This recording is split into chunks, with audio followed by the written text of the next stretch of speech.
ನೀವು BPL card ಹೊಂದಿದ್ದೀರಾ? ನಿಮಗಿದೆ ಸಂತಸದ ವಿಚಾರ. ಪೂಜ್ಯಾಯ ರಾಘವೇಂದ್ರಾಯ ಸತ್ಯಧರ್ಮರತಾಯ ಚ. ನಮಸ್ಕಾರ, ಪರಿಮಳ ಮೀಡಿಯಾ ಯೂಟ್ಯೂಬ್ ಚಾನೆಲ್ಗೆ ಸ್ವಾಗತ. ಸ್ನೇಹಿತರೆ, ಬಿಪಿಎಲ್ ಕಾರ್ಡ್ ಹೊಂದಿದವರಿಗೆ ಸಂತಸದ ವಿಚಾರ.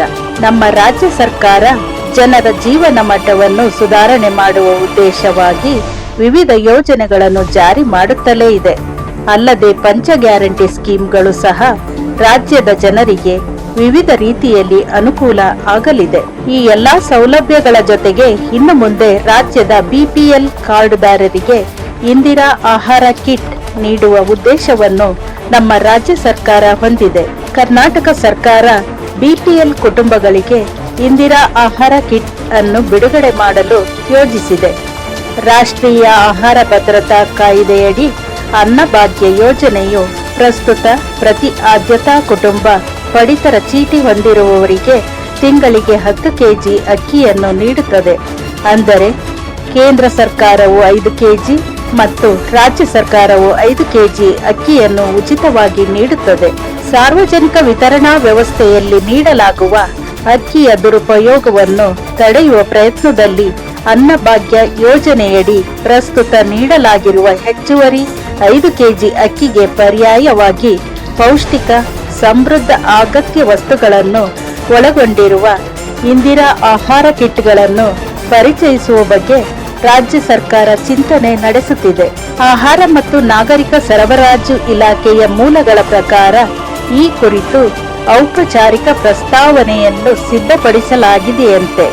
ಜುಲೈ 2ರಂದು ಬೆಂಗಳೂರಿನ ಹೊರವಲಯದಲ್ಲಿರುವ ನಂದಿ ಬೆಟ್ಟದಲ್ಲಿ ನಡೆಯುವ ಸಚಿವ ಸಂಪುಟ ಸಭೆಯಲ್ಲಿ ಇದನ್ನು ಮಂಡಿಸುವ ಸಾಧ್ಯತೆ ಇದೆ ಎಂದು ಬಲ್ಲ ಮೂಲಗಳಿಂದ ತಿಳಿದು ಬಂದಿದೆ.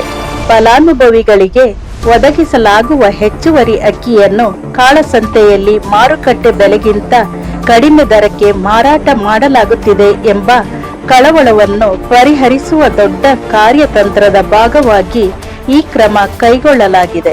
ಇತ್ತೀಚಿನ ಮೌಲ್ಯಮಾಪನಗಳು ಕೆಲವು ಕುಟುಂಬಗಳು ವಾಸ್ತವವಾಗಿ ಉಪಯೋಗಿಸುವ ಪ್ರಮಾಣಕ್ಕಿಂತ ಹೆಚ್ಚಿನ ಅಕ್ಕಿಯನ್ನು ಪಡೆಯುತ್ತಿವೆ ಎಂದು ಬಹಿರಂಗಪಡಿಸುತ್ತವೆ. ಇದರಿಂದಾಗಿ ಹೆಚ್ಚುವರಿ ದಾಸ್ತಾನು ಅಕ್ರಮವಾಗಿ ವ್ಯಾಪಾರವಾಗುತ್ತಿದೆ. ಇಂದಿರಾ ಆಹಾರ ಕಿಟ್ ಈ ಸಮಸ್ಯೆಗೆ ಕಡಿವಾಣ ಹಾಕಲು ಆಹಾರ ಮತ್ತು ನಾಗರಿಕ ಸರಬರಾಜು ಇಲಾಖೆಯು ಹೆಚ್ಚುವರಿ 5 ಕೆಜಿ ಅಕ್ಕಿಯ ಬದಲಿಗೆ ಕುಟುಂಬಗಳಿಗೆ ಪೌಷ್ಟಿಕಾಂಶ ಕಿಟ್ಗಳನ್ನು ನೀಡಲು ಪ್ರಸ್ತಾಪಿಸಿದೆ. ಪ್ರತಿಯೊಂದು ಇಂದಿರಾ ಆಹಾರ ಕಿಟ್ನಲ್ಲಿ ಸಕ್ಕರೆ, ಉಪ್ಪು, ತೊಗರಿಬೇಳೆ, ಅಡಿಗೆ ಎಣ್ಣೆ, ಚಹಾ ಪುಡಿ, ಕಾಫಿ ಪುಡಿ ಮತ್ತು ಗೋಧಿಯಂತಹ ಅಗತ್ಯ ಆಹಾರ ಪದಾರ್ಥಗಳ ಸಮತೋಲಿತ ಮಿಶ್ರಣವನ್ನು ಸೇರಿಸಲು ವಿನ್ಯಾಸಗೊಳಿಸಲಾಗಿದೆ ಎಂದು ಮೂಲಗಳು ವಿವರಿಸಿವೆ.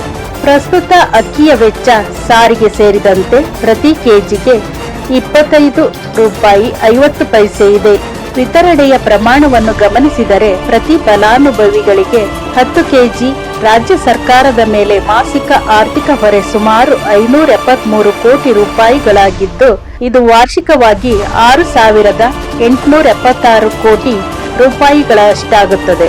ರಾಜ್ಯ ಸರ್ಕಾರ ಇತ್ತೀಚೆಗೆ ನಡೆಸಿದ ಸಮೀಕ್ಷೆಯ ಪ್ರಕಾರ 90%ಕ್ಕೂ ಹೆಚ್ಚು ಫಲಾನುಭವಿಗಳು ಹೆಚ್ಚುವರಿ ಅಕ್ಕಿ ಅಥವಾ ನೇರ ನಗದು ವರ್ಗಾವಣೆಗಿಂತ ಬೇಳೆಕಾಳುಗಳು, ಎಣ್ಣೆ, ಸಕ್ಕರೆ ಮತ್ತು ಅಂತಹುದೇ ಅಗತ್ಯ ವಸ್ತುಗಳನ್ನು ಒಳಗೊಂಡಿರುವ ಕಿಟ್ಗೆ ಆದ್ಯತೆ ನೀಡಿದ್ದಾರೆ. ವೈವಿಧ್ಯಮಯ ಪೌಷ್ಟಿಕಾಂಶ ಬೆಂಬಲಕ್ಕಾಗಿ ಈ ಅಗಾಧವಾದ ಆದ್ಯತೆಯು ರಾಜ್ಯ ಸರ್ಕಾರವು ಈ ಪರ್ಯಾಯ ವಿತರಣಾ ಮಾದರಿಯನ್ನು ಗಂಭೀರವಾಗಿ ಅನ್ವೇಷಿಸಲು ಮುಂದಾಗುವಂತೆ ಆಗಿದೆ. ಸ್ನೇಹಿತರೆ, ಆಹಾರ ಕಿಟ್ನಲ್ಲಿ ಏನಿರಲಿದೆ?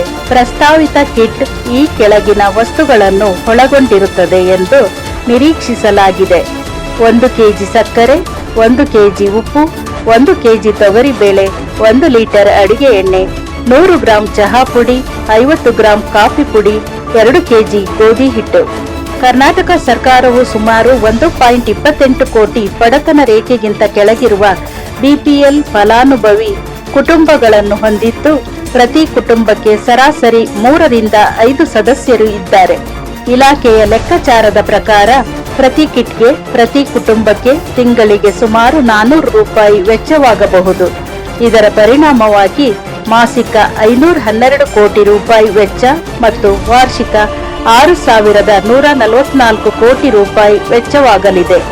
ಪ್ರಸ್ತುತ ಅಕ್ಕಿ ವಿತರಣಾ ಮಾದರಿಗೆ ಹೋಲಿಸಿದರೆ ಕಿಟ್ ಆಧಾರಿತ ವ್ಯವಸ್ಥೆಯು ರಾಜ್ಯಕ್ಕೆ ತಿಂಗಳಿಗೆ ಸುಮಾರು 60 ಕೋಟಿ ರೂಪಾಯಿಗಳಷ್ಟು ಉಳಿಸಬಹುದು. ಅಂದರೆ ಅಂದಾಜು ವಾರ್ಷಿಕ 720 ಕೋಟಿ ರೂಪಾಯಿಗಳ ಉಳಿತಾಯ ಆಗಲಿದೆ. ಆರಂಭದಲ್ಲಿ ಆಯ್ದ ಜಿಲ್ಲೆಗಳಲ್ಲಿ ಲಭ್ಯ. ಈ ಯೋಜನೆಯನ್ನು ಆಯ್ದ ಜಿಲ್ಲೆಗಳಲ್ಲಿ ಪ್ರಾಯೋಗಿಕ ಆಧಾರದ ಮೇಲೆ ಜಾರಿಗೆ ತರುವ ಸಾಧ್ಯತೆ ಇದೆ.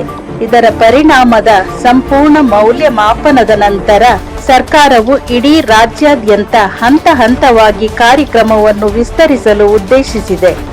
ಕಿಟ್ಗಳಿಗೆ ಅಗತ್ಯವಿರುವ ವಸ್ತುಗಳನ್ನು ಕರ್ನಾಟಕ ರಾಜ್ಯ ನಾಗರಿಕ ಸರಬರಾಜು ನಿಗಮ ಅಥವಾ ಇತರ ಅಧಿಕೃತ ಸಂಸ್ಥೆಗಳ ಮೂಲಕ ಖರೀದಿಸಬಹುದು ಎನ್ನಲಾಗಿದೆ. ಆಹಾರ ಮತ್ತು ನಾಗರಿಕ ಸರಬರಾಜು ಸಚಿವ ಕೆಎಚ್ ಮುನಿಯಪ್ಪ ಈ ಬಗ್ಗೆ ಮಾಹಿತಿ ನೀಡಿ, ಹೆಚ್ಚುವರಿ ಪಡಿತರ ಅಕ್ಕಿ ಹೆಚ್ಚಾಗಿ ಕಾಳಸಂತೆಯಲ್ಲಿ ಮಾರಾಟವಾಗುತ್ತಿತ್ತು. ಅದರ ಬದಲಿಗೆ ಪೌಷ್ಟಿಕಾಂಶ ಕಿಟ್ಗಳನ್ನು ಒದಗಿಸುವ ಯೋಜನೆಯನ್ನು ನಾವು ರೂಪಿಸಿದ್ದೇವೆ. ಈ ಪ್ರಸ್ತಾಪನೆಯನ್ನು ಮುಂದಿನ ಸಚಿವ ಸಂಪುಟ ಸಭೆಯಲ್ಲಿ ಮಂಡಿಸಲಾಗುವುದು ಎಂದು ವಿವರಿಸಿದ್ದಾರೆ.